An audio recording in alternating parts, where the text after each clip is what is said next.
Assalamualaikum warahmatullahi wabarakatuh. Alhamdulillah, pada kesempatan kali ini kita akan kembali belajar akidah akhlak pada bab 8 tentang adab terhadap lingkungan ya. Kita masuk dalam materi. Nah, pengertian lingkungan. Nah, lingkungan itu adalah segala sesuatu yang ada di sekitar manusia dan mempengaruhi kehidupan manusia. Nah, lingkungan terbagi menjadi dua, ada lingkungan alam dan juga lingkungan sosial. Nah, lingkungan alam adalah segala sesuatu yang ada di sekitar manusia, seperti tanah, tumbuhan, hutan, hewan, dan sebagainya. Nah, secara garis besar, terdapat 3 macam lingkungan alam yang dapat mempengaruhi hidup dan kehidupan kita sebagai manusia. Ada lingkungan fauna, flora, dan juga alam ya. Fauna itu hewan, flora itu tumbuh-tumbuhan, dan juga alam. Nah, sedangkan lingkungan sosial itu adalah tempat di mana orang-orang saling berinteraksi dan melakukan aktivitas. Lingkungan sosial juga mempengaruhi tingkah laku orang-orang yang berada di dalamnya. Nah, lingkungan sosial itu mencakup keluarga, sekolah, masyarakat, tempat-tempat umum. Nah, lingkungan inilah yang mempengaruhi tingkah laku kita, perbuatan kita, sikap kita. Oleh karena itu, kita harus pintar-pintar dalam memilih lingkungan kita, karena itu efeknya atau akibatnya juga untuk kita. Nah, ini ada adab terpuji terhadap binatang. Ini ada hadis ada dalilnya. Kalian bisa baca sendiri ya. Kita langsung saja ke cara menyayangi binatang.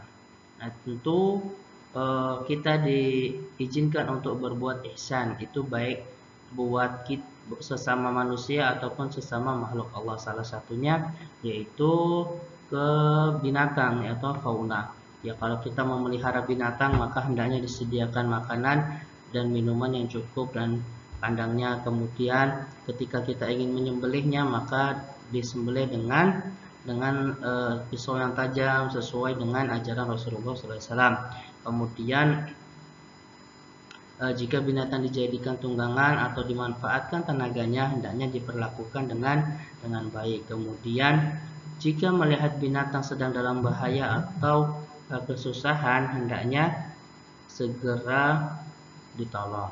Nah, kemudian ada beberapa adab atau perilaku kita yang tidak baik yang sering dilakukan oleh kita kepada binatang, atau akhlak tercela terhadap binatang. Binatang itu adalah makhluk Allah yang hidup, bisa merasakan sakit, takut, lapar, dan sebagainya. Nah, ada beberapa akhlak tercela terhadap binatang. Yang pertama, mengurung binatang tanpa memberi makan sehingga binatang tersebut mati. Kemudian binatang dijadikan tunggangan atau penarik beban yang berlebihan, sehingga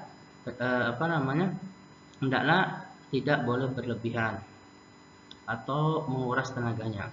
Nah, kemudian mengikat binatang dan membiarkan saja binatang itu menderita karena terikat. Kemudian mengadu binatang, menyiksa binatang, dan lain sebagainya. Jadi akhlak tercela terhadap binatang adalah memperlakukan binatang dengan tidak baik, sehingga binatang tersebut mengalami penderitaan dan terancam punah ya. Dalam hadis disebutkan, man masala bi hayawanin fa alaihi la'natullahi wal malaikati wan nasi ajmain. Barang siapa yang menganiaya binatang, maka ia akan mendapat laknat dari Allah, malaikat, dan juga semua manusia.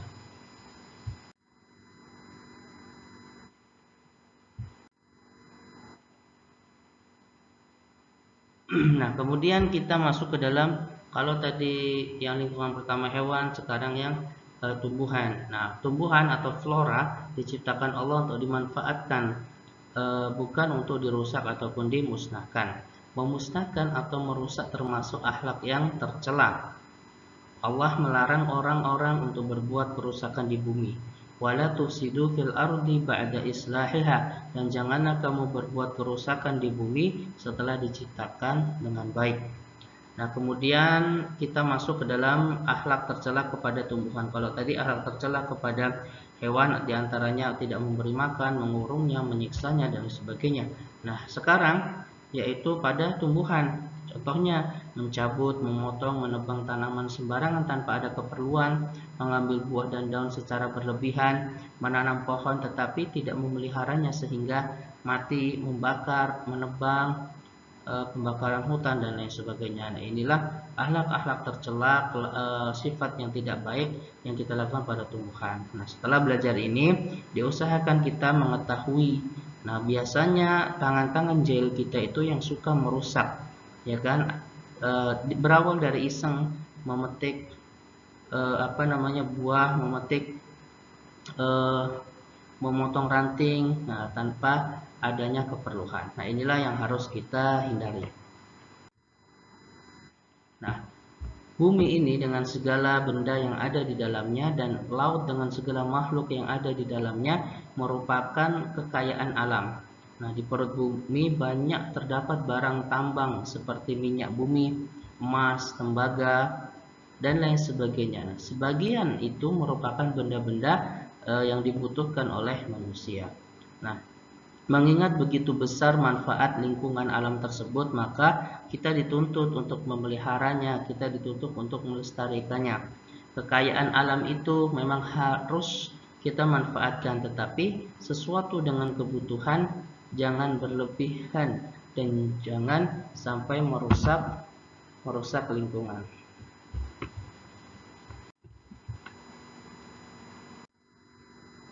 Nah, kemudian kita masuk ke dalam adab di tempat umum ya. Ada hal-hal yang harus kita perhatikan ketika kita berada di tempat umum ya. Pertama, membuang sampah pada tempatnya, kemudian tidak merokok ketika di tengah-tengah banyak orang, tidak boleh berbicara keras-keras takut mengganggu orang. Nah, ini biasanya nih yang sering kita lupakan ya, berteriak-teriak ketika ada banyak orang. Nah, ini dapat mengganggu orang lain. Kemudian tidak meludah sembarangan, kemudian tidak kentut di tempat umum, dan lain sebagainya.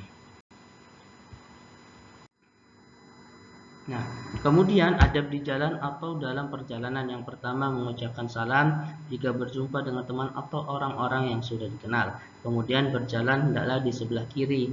Menyeberang jalan hendaklah pada tempat yang telah disediakan, berjalan dengan tertib dan lain sebagainya. Nah, adab yang tidak baik ketika kita berada di jalan adalah berjalan dengan langkah yang menunjukkan sikap sombong. Dalam Al-Quran disebutkan wala tamsi fil ardi marahan, dan janganlah kamu berjalan di muka bumi ini dengan sombong. Kemudian bercanda, bermain-main di jalan, merokok di tempat umum, berperilaku tidak sopan dan lain sebagainya. Nah, hal-hal inilah yang patut kita tahu sehingga kita dapat melaksanakan apa yang boleh dilakukan dan juga menghindari apa yang tidak boleh dilakukan.